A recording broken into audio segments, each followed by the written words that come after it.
Naam, salamu zetu za dhati zipate kuwafikieni popote mlipo, wapenzi watazamaji wa Kibenge TV, huku tukitumainia kwamba mko salama salimini.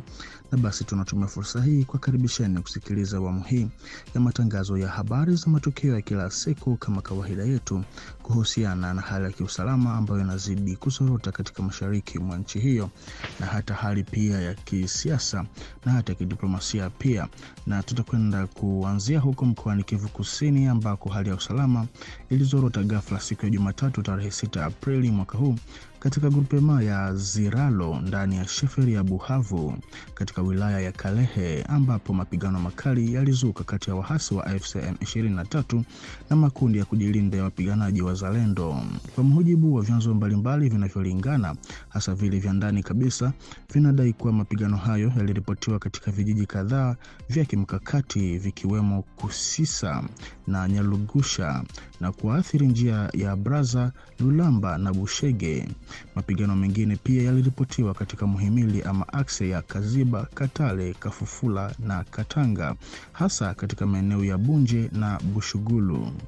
Katika uwanja wa mapigano, wahasi wa AFC M23 walikuwa wakikabiliana na muungano wa wapiganaji wa Zalendo kutoka makundi mbalimbali ya wenyeji. Miongoni mwao walikuwepo wapiganaji wa Kopako inayoongozwa na Kirikicho Mirimba Mwanamai na MCDPIN ya Grevise Simparingira, pamoja na kundi linalohusishwa na Haguma Kanyengwenye.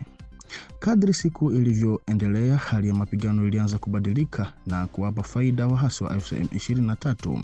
Kufikia majira ya saa 10 jioni ama sezer, maeneo kadhaa yalikuwa tayari yameingia chini ya udhibiti wao, yakiwemo Kaziba, Katale, Kafufula, Katanga, Mpanama, Braza, Bushege na Lulamba, hatua inayodhihirisha kusonga mbele kwa kasi kwa kundi hilo katika eneo hilo. Kuongezeka huku kwa mapigano kumesababisha wimbi kubwa la wakazi kuhama makazi yao. Wananchi kutoka maeneo yaliyoathiriwa moja kwa moja pamoja na yale ya jirani kama Kashebere, Tushunguti, Ruchuro, Kirambo na Bunyangungu wamekimbia kwa wingi wakijinusuru na mapigano. Kwa mujibu wa ushuhuda uliokusanywa, wanawake, watoto, watu wenye ulemavu na wanaume wameelekea hasa Mianda katika kijiji cha Bulembwe kinachochukuliwa kwa sasa kuwa na usalama wa kiasi. Hata hivyo, hali ya maisha ya wakimbizi hao ni mbaya sana, huku familia nyingi zikilala nje bila makazi wala msaada wa kibinadamu, zikikabiliwa na mvua na ukosefu mkubwa wa chakula. Wakati huo huo, taarifa zinaendelea kuonyesha kuwa wahasi wanaendelea kusonga mbele kuelekea Tushunguti, makao makuu ya grupema ya Ziralo iliyoko takriban kilomita 7 kutoka maeneo ya mapigano. Hali hii inaongeza hofu ya kuendelea kuzorota kwa hali ya usalama na kibinadamu katika sehemu hii ya Jamhuri ya Kidemokrasia ya Kongo. Na wakati hoja za kiusalama kuhusu kundi la FDLR zikiendelea kupoteza nguvu, madai mapya yanaibuka yakihusisha mkakati unaodaiwa kutoka Kigali wa kudumisha uwepo wa kijeshi mashariki mwa Kongo. Kwa mujibu wa taarifa mbalimbali, simulizi mpya kuhusu uasi unaodaiwa kuwa katika maandalizi imeanza kusambazwa. Kiini cha madai hayo kinamhusisha Mvuka Alexi anayetajwa kuwa katokea katika jamii ya Banyamulenge.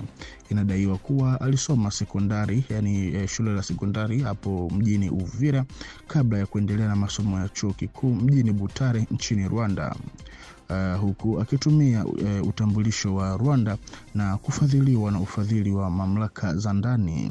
Pia bwana huyo anahusishwa na ukoo wa Basinzira. Kwa mujibu wa taarifa hizo, mwaka wa 2016 ama 2016 alihusishwa na shughuli za utafiti kuhusu maeneo ya Haut Plateau baada ya kupitia Kigali, ambako alidaiwa kupokea ufadhili na maelekezo. Inasemekana aliombwa kuthibitisha uwepo wa uasi unaoitwa P5 unaohusishwa na Kayumba Nyamwasa aliyekuwa mkuu wa majeshi ya Rwanda na ambaye kwa sasa yuko uhamishoni nchini Afrika Kusini. Madai hayo yanaeleza kuwa simulizi hiyo ilitumika kama msingi wa kuundwa kwa muungano wa Red Tabara RDF wenye lengo la kushambulia na kuharibu mali ya jamii ya Banyamulenge. Kwa mujibu wa baadhi ya vyanzo huru, zaidi ya watu wapatao 2000 wanadaiwa kuuawa, ng'ombe zaidi ya 500,000 ama 500,000 vache kuchinjwa na vijiji zaidi ya 450 ama 450 village kuharibiwa, hali iliyosababisha maelfu ya raia kuyahama makazi yao. Vyanzo hivyo pia vinadai kuwa baadhi ya vitendo hivyo vilifanyika kwa ushirikiano na baadhi ya wanajeshi wa FARDC wanaodaiwa kuwa karibu na Joseph Kabila. Aidha, muungano wa Red Tabara RDF unatajwa kuwa uliingizwa na baadaye kupelekwa katika maeneo ya Haut na Moyen Plateau za Uvira, hususan eneo la Kiriama ambako muungano huo unadaiwa kuhusika na uharibifu mkubwa wa mali za wananchi, ikiwa ni pamoja na makazi, mifugo na mazao. Taarifa hizo pia zinamhusisha Mvuka Alexis na madai ya juhudi za kugawanya eneo la DRC kati ya mwaka wa 2010 na 2013, yani 2010-2013, akitajwa kushirikiana na wahusika wengine akiwemo Akim Muhoza Makombe katika mazingira yanayodaiwa kuathiriwa na Kigali. Kwa upande mwingine, anadaiwa kuchangia mgawanyiko ndani ya diaspora ya Banyamulenge kupitia miundo kama Ubuntu barani Ulaya na Gakondo katika nyanda za kimataifa. Mgawanyiko huo unadaiwa kuongezeka baada ya kuundwa kwa kundi linaloitwa Noyau Banyamulenge, likihusisha majina kadhaa kama Mujambere Jean-Pierre, Nkurunziza Alexis, Kaniki Fredi, Mulinda Jacques, Mugabe Age na Jean-Paul Shaka. Kundi hilo linadaiwa kusababisha kuanzishwa kwa harakati ya wahasi itwayo MRDP inayoongozwa na Fredi Kaniki, huku Nkurunziza Alexis akiwa makamu wake na Mvuka Alexis akiwa ndiye msemaji. Harakati hiyo inasemekana kuwa na wanachama wanaoishi Ulaya na Rwanda. Madai mengine yanayofanana yanaelekezwa kwa baadhi ya mashirika ya diaspora ikiwemo Mahoro Peace iliyokuwa ikiongozwa na Adele Kibasumba ambaye sasa anatajwa kuwa katibu mtendaji wa MRDP.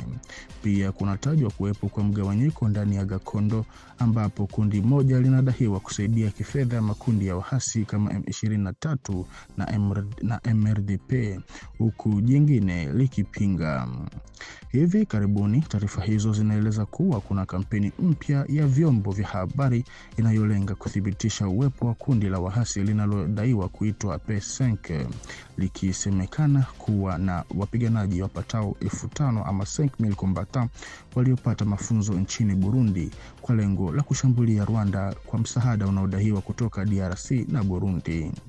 Katika muktadha huo, Mvuka Alexis pamoja na baadhi ya wanahabari na watayarishaji wa maudhui mtandaoni walidaiwa kualikwa Kigali kwa mafunzo ya mawasiliano kuhusu P5 kama sehemu ya kuandaa mazingira ya kuhalalisha uwepo wa vikosi vya Rwanda katika maeneo ya Haut Plateau na ya Sud Kivu. Majina ya watayarishaji maudhui kama Ruhumira Oze wa Umurage, Mugisha Francois wa Gakondo TV pamoja na vituo vya Magarambe TV na Inoka Kivu News yametajwa kama wasambazaji wa taarifa hizo na kufuatia maelekezo yanayodaiwa kutoka Kigali. Wakati huo huo, maandamano yamepangwa kufanyika Washington tarehe 22 ya mwezi huu Aprili mwaka 2026 yaliyoandaliwa na Mahoro Peace Association kwa kushirikiana na ubalozi wa Rwanda na diaspora ya Rwanda. Inadaiwa kuwa lengo ni kushawishi maoni ya kimataifa na kudhoofisha taswira ya kidiplomasia ya DRC na Burundi, hususan ndani ya Umoja wa Afrika. Kwa ujumla, madai haya yanaashiria mabadiliko ya simulizi ya kiusalama inayohusishwa na Kigali. Kadiri tishio la FDLR linavyopoteza uzito katika mjadala wa kimataifa, simulizi mpya kuhusu wahasi wanaochipuka inaonekana kuwekwa mbele ili kuhalalisha uwepo wa kijeshi wa Rwanda katika nyanda za juu za Kivu Kusini. Hata hivyo, wachambuzi huru pamoja na vyanzo vingine havijathibitisha uwepo wa kundi hilo linalodaiwa kuwa katika maandalizi.